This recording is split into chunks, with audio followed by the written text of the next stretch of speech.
दोस्तों कुछ दिन पहले मैंने ये अमेजिंग बुक पढ़ी और मुझे इस बुक से बहुत कुछ सीखने को मिला। फिर मैंने सोचा कि ये सिर्फ मैं अपने तक क्यों रखूं, मुझे ये अपने दोस्तों के साथ, अपने अपकमिंग एंटरप्रेन्योर फैमिली के साथ शेयर करना चाहिए। तो इसलिए मैं इस वीडियो में इस बुक से एक पार्ट के बारे में डिस्कस करने वाला हूँ। इस बुक को ऑथर ने अलग अलग पार्ट्स में डिवाइड किया है, जहां अगर आपको एक पार्ट कॉम्पिटिशन से कैसे बचे उसके बारे में एडवाइस दे रहा है, तो दूसरी पार्ट आपको मार्केटिंग और प्रमोशन के रिलेटेड एडवाइस दे रहा है। तो इसलिए मैंने इस बुक से रिलेटेड वीडियोस को अलग अलग पार्ट्स में डिवाइड कर दिया है, जिसमें मैं इस बुक के अलग अलग सेक्शंस को डिस्कस करने वाला हूँ। तो इस वीडियो में हम जिस पार्ट के बारे में जानने वाले हैं वो है एक्शन ओरिएंटेड। इसमें ऑथर ने हमारे साथ कुछ एडवाइस शेयर की है जो हमें एक्शन लेने में मदद करेगा। हेलो दोस्तों, मैं हूं प्रीतम और आप देख रहे हैं upcoming entrepreneur. So without any further ado, let's get into the video.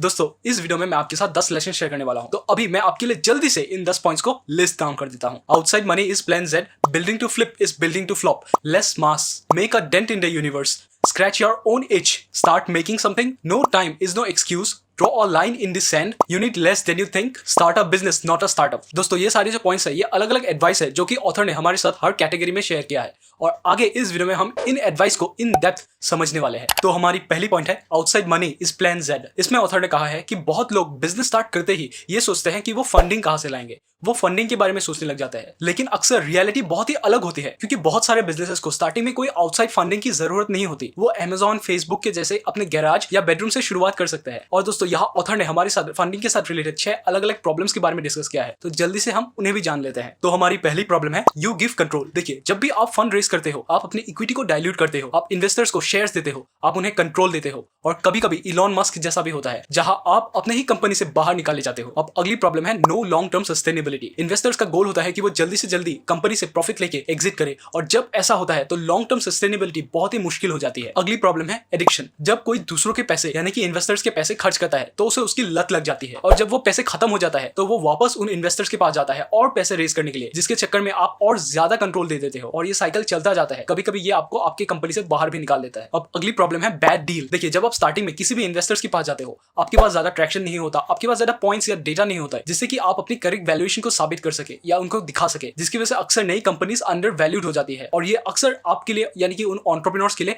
खराब यानी बैड डील होती है। अगली प्रॉब्लम है customers move down the pipe. जब आप इन्वेस्टर्स को अपने बिजनेस में लाते हो तब आप वो नहीं बनाते जो कि कस्टमर्स को चाहिए, तब आप वो बनाते हो जो कि इन्वेस्टर्स को चाहिए, और इस तरह आपका फोकस कस्टमर से हटके आपके इन्वेस्टर्स के ऊपर हो जाता है। अगली प्रॉब्लम है डिस्ट्रैक्शन। फंड रेजिंग एक बहुत ही डिस्ट्रैक्टिंग प्रोसेस होता है जिसमें आपकी बहुत सारी रिसोर्सेज, टाइम और मेहनत खर्चा होता है, और आपका फोकस आपके बिजनेस से हटके फंड रेजिंग में चला जाता है, जिस वजह से कई सारे बिजनेसेस बंद हो जाते हैं।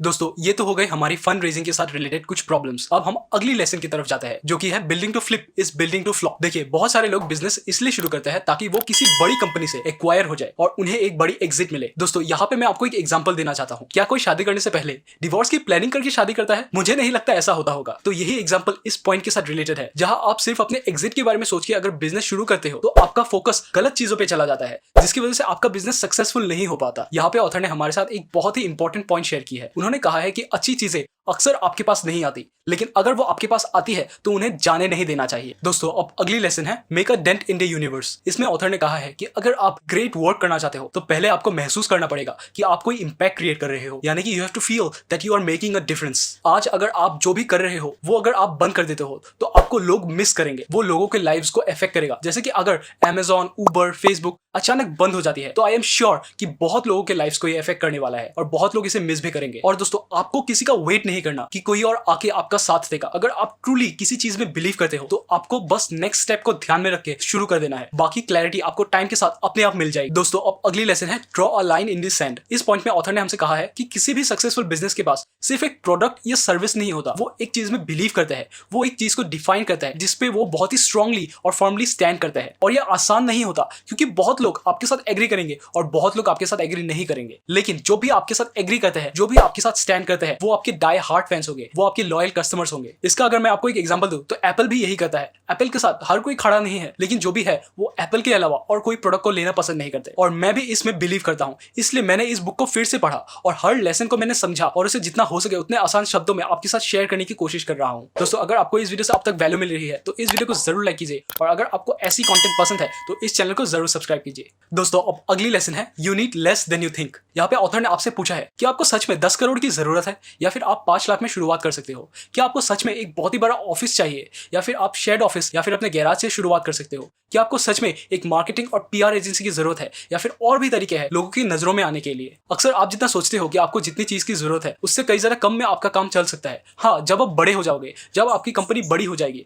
तब आपको शायद इन चीजों की जरूरत पड़े, लेकिन जब कोई भी कंपनी शुरुआत करती है तब ज्यादातर चीजों की जरूरत नहीं होती। दोस्तों, अब अगली पॉइंट है स्क्रैच योर ओन इच, यानी कि आपको अपनी खुजली को शांत करना चाहिए। देखिए, जब भी आप किसी भी प्रॉब्लम को सॉल्व करते हो, आप कई सारे छोटे छोटे डिसीजंस लेते हो जो कि यूजर एक्सपीरियंस को यानी कि आपके प्रोडक्ट को बहुत ज्यादा इफेक्ट करता है। और जब वो प्रॉब्लम आपका नहीं होता तो आप बेसिकली अंधेरे में तीर चला रहे होते हो, जिसकी वजह से कई बार आपका निशाना चूक जाता है। तो इसलिए आपको कुछ ऐसा बनाना है जो कि आप खुद यूज करना चाहते हो, जिसे आप खुद इस्तेमाल कर सके। दोस्तों, अब अगली लेसन है स्टार्ट मेकिंग समथिंग। अक्सर कई सारे लोग सक्सेसफुल बिजनेसेस को देख के बोलते हैं, अरे ये आइडिया तो मेरे दिमाग में भी आया था, इसके बारे में तो मैंने भी सोचा था, लेकिन वो कोई एक्शन नहीं लेते। यहाँ पे ऑथर ने कहा है कि आप क्या सोचते हो या आप क्या बोलते हो वो मैटर नहीं करता, आप क्या करते हो वो सबसे ज्यादा मैटर करता है। और ऑथर ने यहाँ पे हमारे साथ एक और इंपॉर्टेंट लेसन शेयर की है। उन्होंने कहा है कि अगर आप किसी चीज में नए हो तो आपको जल्द से जल्द शुरुआत कर देनी चाहिए उसको बनाने में। दोस्तों, अब अगली लेसन है no time is no excuse. Please, I don't have any time for any gossip now.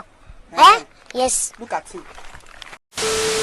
ये हर किसी का सबसे फेवरेट और सबसे फेमस एक्सक्यूज है कि हमारे पास ज्यादा वक्त नहीं है। दोस्तों, ऑथर ने इसलिए 4th पॉइंट में हमसे कहा है कि हम जब भी कोई काम करना चाहते हैं हमें उस काम के लिए बहुत ही ज्यादा पैशनेट होना पड़ेगा, क्योंकि जब आप किसी चीज के लिए पैशनेट होते हो तो आप कुछ भी करके कम से कम 2 से 3 घंटे तो निकाल ही लोगे, और ये 2 से 3 घंटे आपको कंपाउंडिंग इफेक्ट देके बाद में अमेजिंग रिजल्ट्स दे सकता है। और अक्सर हम किसी भी पॉइंट ऑफ टाइम में वो करते हैं जो कि हम करना चाहते हैं, बल्कि वो नहीं करते जो कि हमें करना चाहिए। दोस्तों, हम सबको एक बात हमेशा याद रखनी चाहिए कि परफेक्ट टाइमिंग कभी नहीं आता। आपको किसी भी चीज की शुरुआत करनी है तो आप परफेक्ट टाइमिंग के लिए वेट नहीं कर सकते। आपको अगर स्टार्ट करना है तो अभी स्टार्ट कीजिए। दोस्तों, अब अगली लेसन है लेस मास। आपको ये पता ही होगा कि किसी भी छोटी यानी कि लेस मास वाली ऑब्जेक्ट को हिलाना बहुत ही आसान होता है कंपेयर टू किसी भी भारी या बड़ी चीज से जिसके पास बहुत ज्यादा मास होता है। तो इसी तरह जब भी कोई नई कंपनी की शुरुआत होती है उनके पास ज्यादा मास नहीं होता, यानी कि वो बहुत ही छोटे होते हैं, जिस वजह से वो अपनी कॉम्पिटिटर्स के मुकाबले बहुत जल्दी डिसीजंस ले सकते हैं, एग्जीक्यूशन कर सकते हैं, अपनी डायरेक्शन को चेंज कर सकते हैं। लेकिन जब कोई कंपनी बड़ी हो जाती है, उसके पास ज्यादा मास होता है, तब उसको किसी भी छोटी से छोटी डिसीजंस को लेने में या अपनी डायरेक्शन को चेंज करने में बहुत ज्यादा मेहनत करनी पड़ती है और उसको बहुत ज्यादा टाइम भी लग जाता है। और दोस्तों, कॉर्पोरेट वर्ल्ड में मास का मतलब है long term contracts, excess staff, permanent decisions, meetings, thick processes, investors, hardware, software and technology lock ins, office politics और ऐसी बहुत सारी चीजें। दोस्तों, अब हमारी अगली पॉइंट है build a business not a startup. Author यहाँ पे कहते हैं कि स्टार्टअप एक फेरी टेल की तरह है जहाँ पे वो लॉस के ऊपर ऑपरेट करते हैं जब तक कि वो पैसे बनाने का कोई तरीका ना ढूंढ ले। और इस फेरी टेल की दुनिया में एक्सपेंसेस किसी और की प्रॉब्लम है, उनकी नहीं। लेकिन एक बिजनेस और स्टार्टअप में ये फर्क होता है कि एक बिजनेस को